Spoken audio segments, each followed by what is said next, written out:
Now, so if you're watching this and if you don't know me, I'm Chef Rafael, and I'm doing this video as a dedication or memoriam about my father, uh, Stephen Ndaiga. He passed on Monday, August the 4th, 2025. Today is, I think, the 7th. I've lost count of the days. But the reason why I'm doing this video, first of all, is to thank everyone. There's so much. I posted a post of his death on social media, on my pages, and basically on platforms. And there's an overwhelming, I would say, support and messages of condolence. And some people actually discovered that they know him, but they didn't know he was my dad. And part of the reason why I'm also doing this is to appreciate him as a professional hotelier or restaurateur.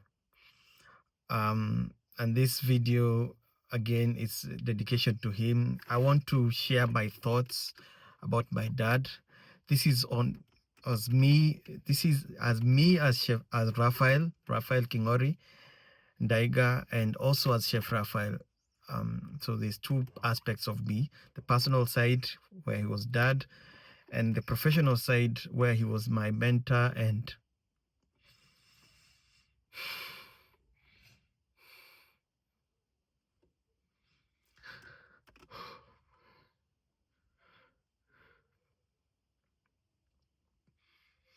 so before I started doing this video, I knew I would be getting bouts of emotions. So I'm gonna try to let it flow. I wanted to do a live video, but I figured at some point I may be overwhelmed. I may want to pause the video and cry because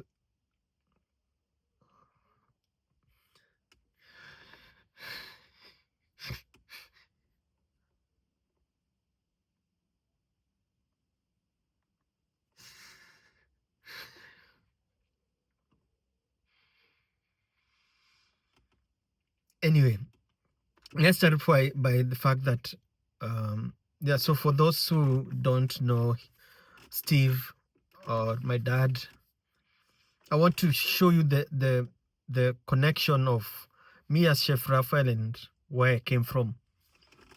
So like about my dad, he's been, I would say, in the hotel or restaurant industry since. So when I've been doing, I'm the eldest son, and we are 5 from my mom. We have 5 siblings from my mom, and then he remarried earlier this century, around 2003, when my mom and him separated, and he had another family. But I'm the eldest son, and this video is again about him as our dad, but also about his professional career. So when I was doing research about so that we actually do the eulogy, I've found out some information which I didn't know, which I want to share on this video, so that anyone watching this can know where Stephen Ndaiga came from, and especially career-wise. He actually started working. He came to Nairobi after leaving Nyeri, where he was born. And at that time, apparently, he used to hustle. He was self-driven, whereby he was after doing his KCE. KCE is like A level. No, the I don't know. I can't remember what the name is. The secondary education. He reached up to Form 4, but what I actually learned is that he, due to, like many people will relate to, especially here in Africa or in Kenya, that he left. At some point they didn't the family didn't have money for him to finish school. So he reached Form 2, and then so this thing I literally didn't know. So my aunt, his sister, was telling me the story, which we'll actually add in the eulogy, like where he came from, that from Form 3 and 4, he was actually self-schooling, and then he actually took the exam. Now for the Form 4 exam, before there's Form 4 and then there's Form 5 and 6. So he actually passed, even doing the self-schooling. So my aunt was telling me how he was sharp and bright, and it's just that, and he actually did the exam and passed. So after that, he actually, um, uh, being the eldest son of his mother, he what he did is that he started hustling. He was buying some milk and then going to a farm and then buying milk and then go round door to door and selling. And then at some point he decided, let me go to Nairobi, and that's where he started his career, I would say, in the hospitality industry. And he went to Masai Lodge. Masai Lodge, if you're in Nairobi, is in Rongai.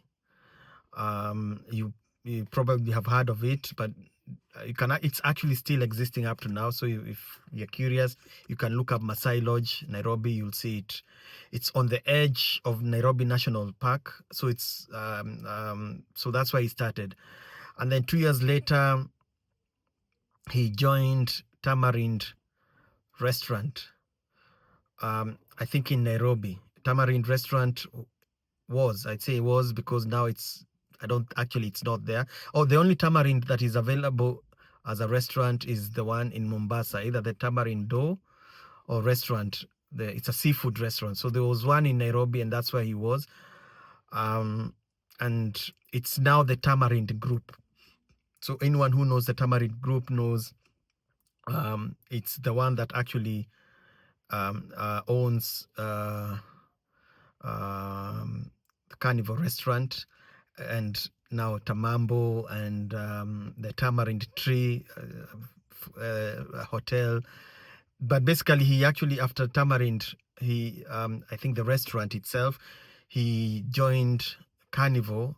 Carnival started in 1980 as a storeman. And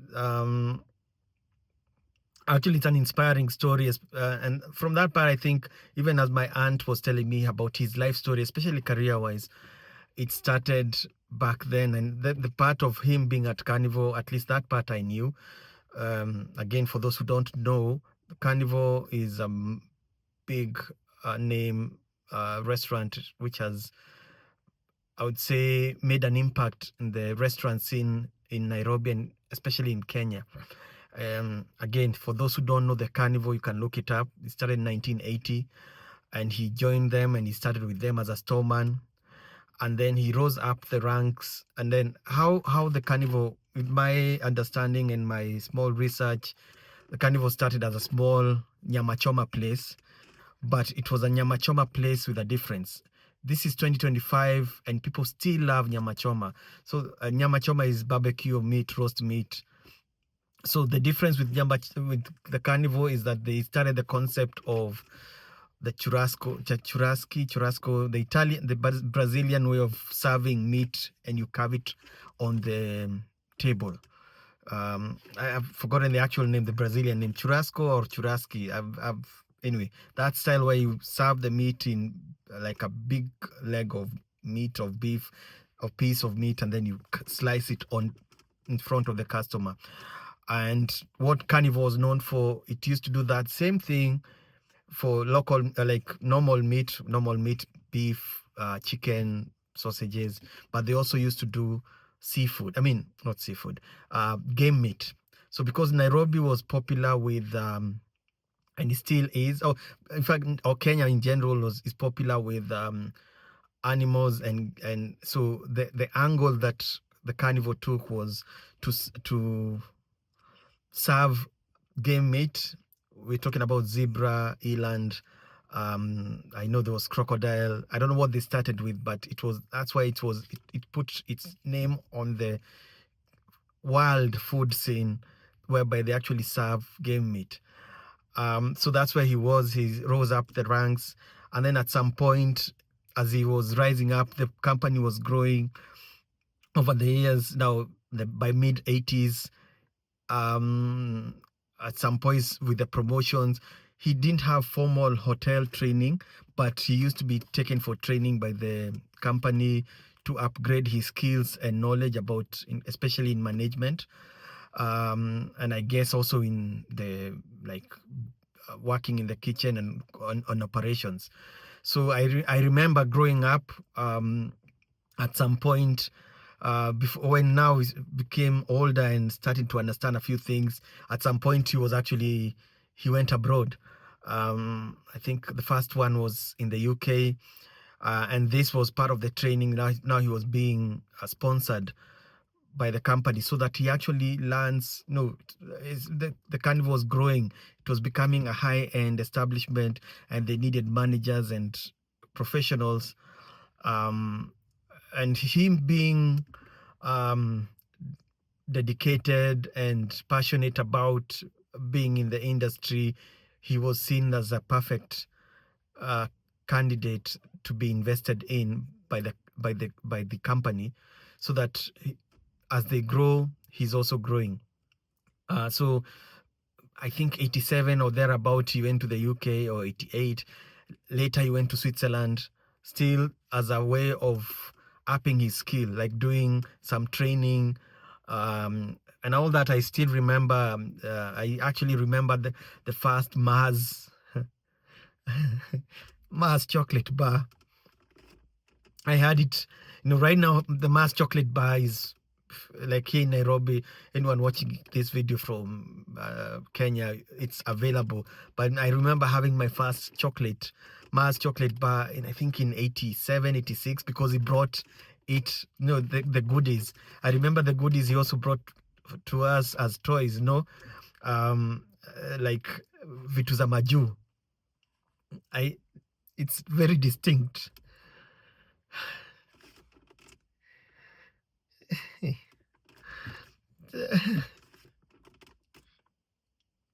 So I'll soldier on. Anyway, yeah. So I have very good memories, and even growing up, now how I'm tying this, what his exposure, his career growing and has growing up. That's where the Chef Raphael that now came, in terms of passionate about what I do, passionate about food, passionate about cooking, passionate about this industry. That's where my exposure was, because even growing up, again, when we were older, we were recognizing that, hey, my dad works at the Carnival. We used to go there. We used to be the manager's kids. There were swings. We used to go there and have fun. I remember the day I did the CNN African stories about me some time back. I actually traced my roots of what I do to the Carnival, because my exposure to food and cooking was actually there. I can actually remember a day when he came back. I don't know if it's from the Switzerland trip or the England or UK trip. We were in school, and then we were plucked out of school on that day. That afternoon, we didn't go to class, and we went straight to the Carnival. And because he was coming back, when dad is back from abroad, we are happy. And then he came back. We went to the Carnival. Up to now, I literally vividly remember a chicken burger that so sorry, I have to so this part, what happened is my camera stopped recording, and I was talking and didn't realize. So when I was checking back on the footage, now I literally have to be monitoring. So you'll be seeing me looking at my watch to see if the recording is still on. So what happened is that I kept talking and talking without realizing that I'm not recording, because I'm actually, you can see I'm doing it from the car. And I had to check where I left off from the recording. So I'll be checking on my watch like now and seeing that I'm still recording. So back to the story. Now the chicken burger thing, I still remember up to now the flavor. So whenever that's the thing about food, it can give you memories. Actually, it's funny because right now I'm actually doing a small campaign with a certain food brand, Soko Ugali, and part of the thing about that campaign is what food does in terms of memories. What memories do you get with certain uh, dishes? So, and I actually did a video whereby I was remembering how I used to eat ugali and maziwa, and that dish is my favorite, is my son's favorite dish. So let me go back to the story. So when it comes to the chicken burger, that's the thing about the food. So I remember it distinctly. So let me just go on with the story. I'll restart. Like I said, I was talking and I've lost. I'll just start over from back then, 87, and then now. Fast forward now to the end of high school for me. Mid 90s, he left the Carnival. And we used to be, and he opened up his place, him with my mom, and we used to go there as the kids. I mean, now it's our place. Before it was Carnival, the manager's place, place of work. Now it's our place of work. So that also, if I reflect on my career choice to be in this industry, and even now that I'm self-employed, I still remember how they used to do it, and I learned, the way you can learn something either from your parents or from your past and don't repeat the same mistake. So the same thing, I'm actually doing it right now. I'm aware of what running the food business is not easy, especially running a restaurant. So the things that I learned from and the mistakes that they made growing up, like for me, I saw them and I use that, what I learned up to now, so that I don't do what they did. I hope it makes sense. But again, this is part of the influence in me, in my career. Now, after high school, I was actually thrown into the deep end. I was told, you're going to work in that restaurant. For those who know me from back then, either family and friends from Kitambo, they will know our history as a family. But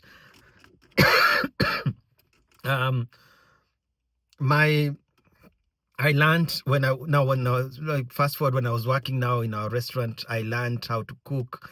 I learned how to be to do food service, basically be a waiter, like that's what you know it as.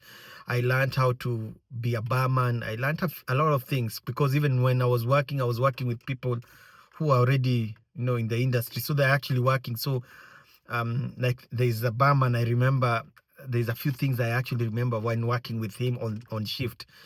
When I was a waiter, I remember how it's supposed to be done. But one thing I remember about Dad, he was really strict.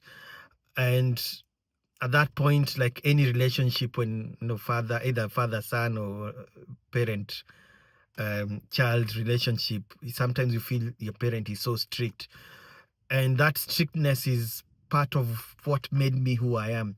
Anyone who has worked with me, or anyone who has seen me, who knows me from a professional side, knows, first of all, I'm a no-nonsense guy, especially now later in my career. Right now I'm running my own kitchen, although I've delegated it to my wife, but I'm a true professional. Apart from the fact that I actually went to formal training. My dad didn't go, but as you heard his story, that he was taken by the company. So I'm a true professional, and I believe in, and especially for me, there are a lot of things that I actually got from my dad. I'm actually my father's son, because there are several things I picked up from him.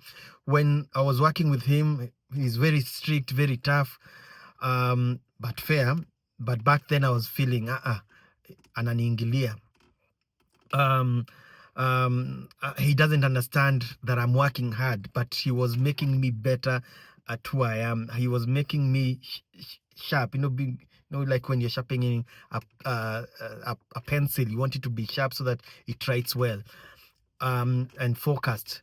So I picked up all that in terms of attention to detail, especially from a chef perspective. That is one thing that I know I got from him, because he used to come and notice stuff that you have been there the whole day, you never saw it, and then we'll ask you this and that. And I find myself exactly the same way, whether it's at work or even at home.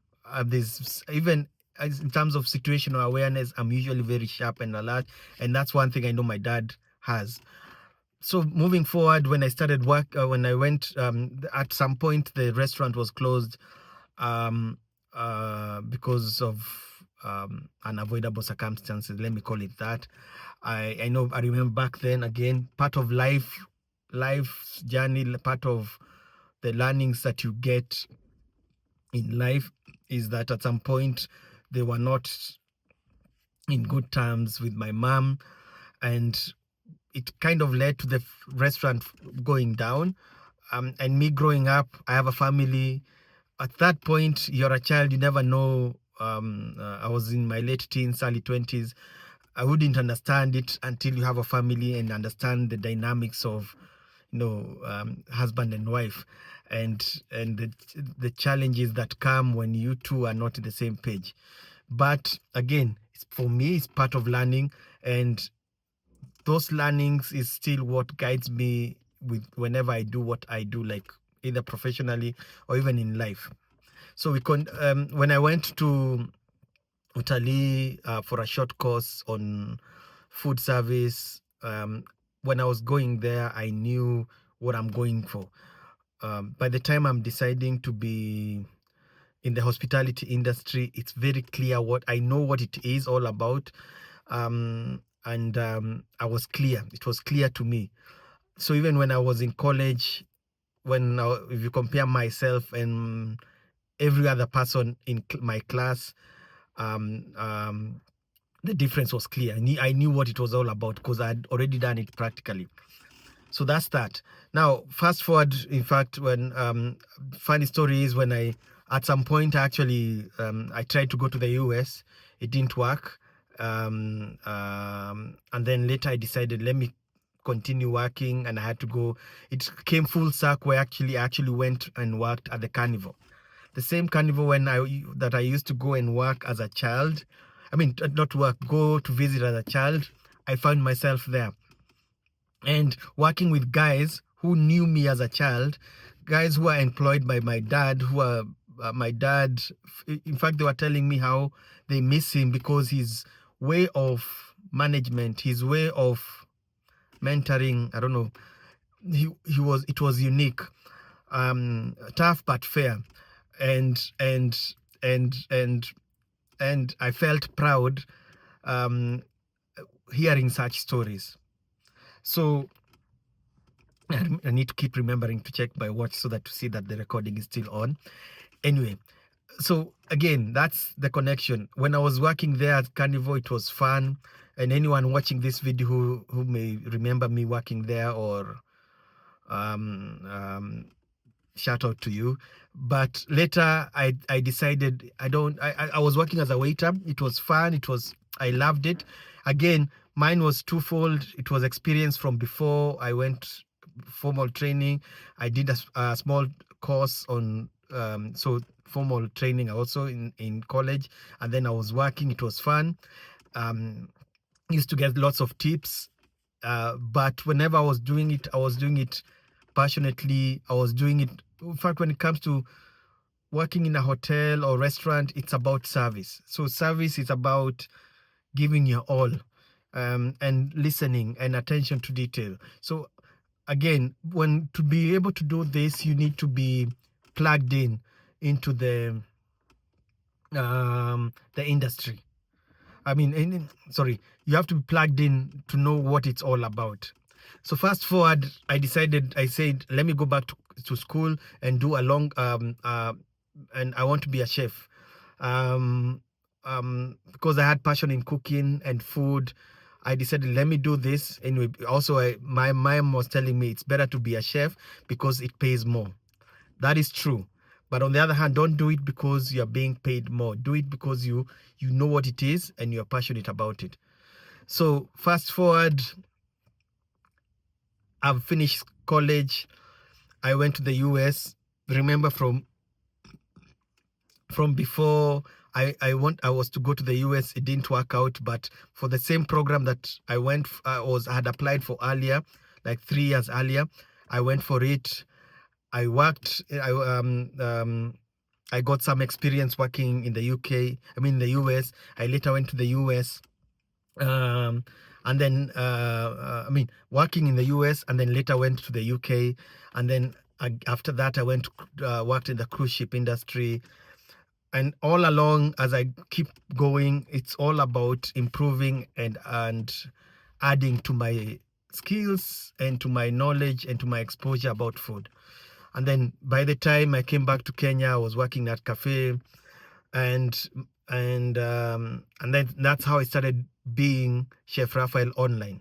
So what you know me as, anyone who knows me as Chef Rafael, that's the story. That's where I came from. So my passion about food and cooking and everything, and what I do right now in terms of sharing recipes, inspiring the young ones, anyone who was in the industry who knows me, that I share. I'm all about, I'd say, Chef Raphael bringing cooking back.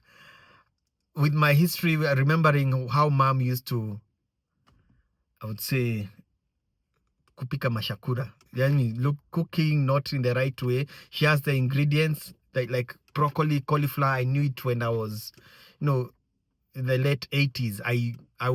And back then, anyone who is old enough will know those things were not as available as they are right now in the supermarkets. So growing up, I knew all of these ingredients. French beans, we used to call them French beans, but they're actually supposed to be fine beans. But so going back to my mom's cooking, when I relate to when you have ingredients that you don't know how to do it, how to cook them. You can overcook them, or you can put them, all together and they don't make sense. So I know that, and that's how I started my sharing of recipes. Because if you are learning, let's say if you're an adult now and you're learning to cook from your parents, and your parents were like my mom, who were cooking mashakura, I literally don't know the variety of knowledge of how to cook was small. That's why I started doing what I do, sharing recipes and showing that cooking does not have to be complicated. Again, it's all about my dad, who inspired me, and later on in life, he was always proud to call me his son, and he was always bragging, "This is my son, yeah, Chef Raphael. No, you don't know Chef Raphael. He's on YouTube. He was at some point back. I was a columnist on Daily Nation. I was sharing recipes. He was really proud. And now that he's gone,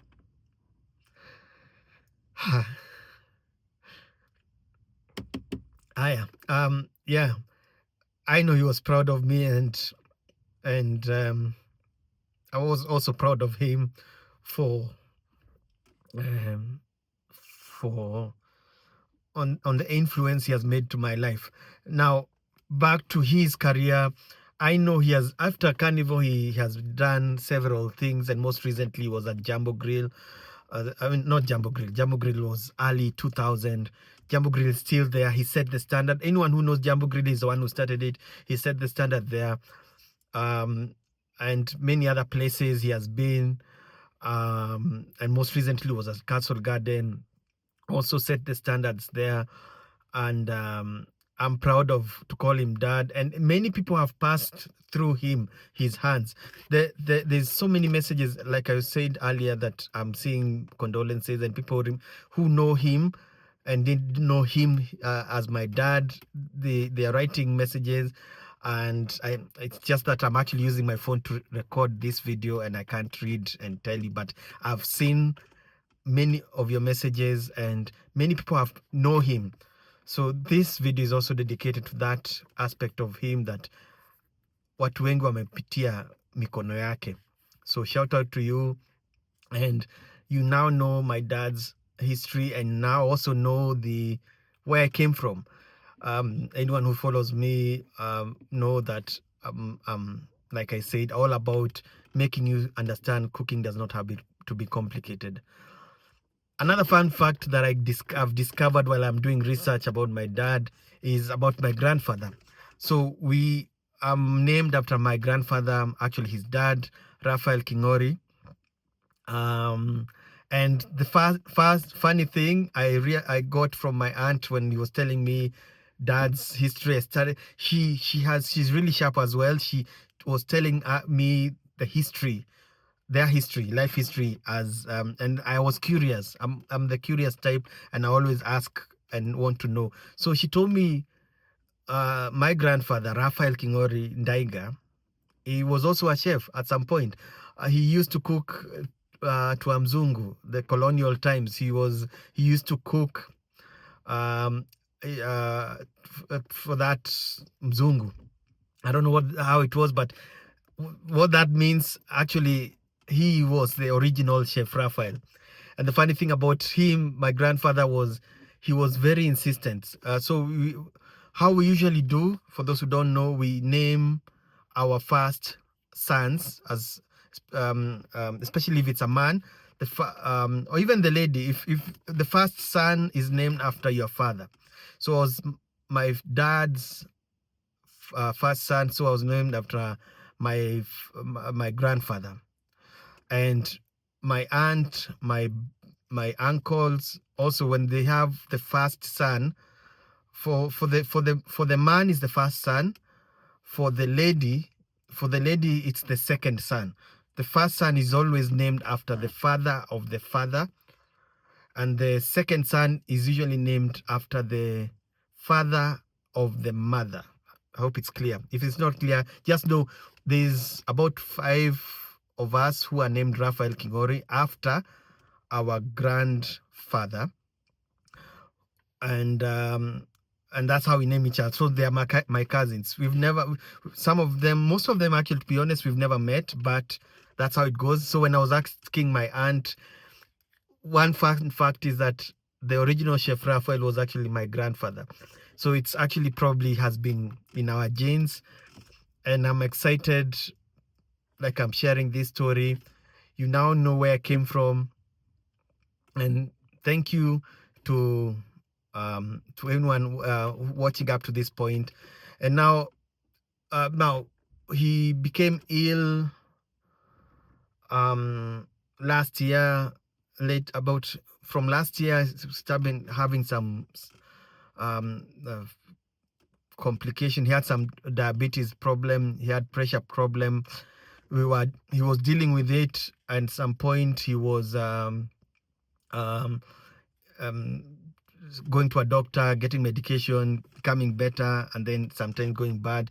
But earlier this year, it became really bad. He was admitted, and it was a big scare, especially to all of us. And it really hit us bad, because it was really bad, like really, really bad. But he actually, I would say, recovered, because he was in hospital. He had lost blood, but many people came to give him blood. And what I would say is he was admitted. He stayed there for about a month and a half. At some point, it was hard, because financially, as a family, there were other things that we are going through, especially in terms of my mom. I'll talk briefly about my mom. But so he was admitted, and at some point he was discharged, and we took him so that we actually take care of him at home. But now about my mom briefly is that my mom has a brain tumor, which was earlier last year in January, she had an operation. It was removed. It was a glioblastoma. Forgotten the actual name. It's basically a brain tumor, and then it has now reached a stage now that it has grown again, and we have been taking care of Mom as a family. Anyone who has ever been in this kind of a situation, it's draining. And then in the past 2 months, we've actually been taking care of Mom and Dad from home, having caregivers who are full-time employed, and it has been really hard as a family. But again, I think we feel blessed. Well, I think first of all, we actually brought up right, and on behalf of my siblings, I think we have done a good job. We've been taking care of our mom, and then later, for mom, it was slightly earlier, and then dad got sick earlier this year, and we had home care, and then now recently, until he left us, I would say to a certain extent we've had closure because it wasn't sudden. He was in pain on and off in the last few weeks, but we've been trying. We call a doctor, he comes home, he checks on him, and we were doing whatever we could as kids. It was draining, but now that he's gone and now we want to see him off, we are requesting anyone and everyone who is willing and able to share a little bit something, like in terms of finances, to give our dad our great, I would say the best.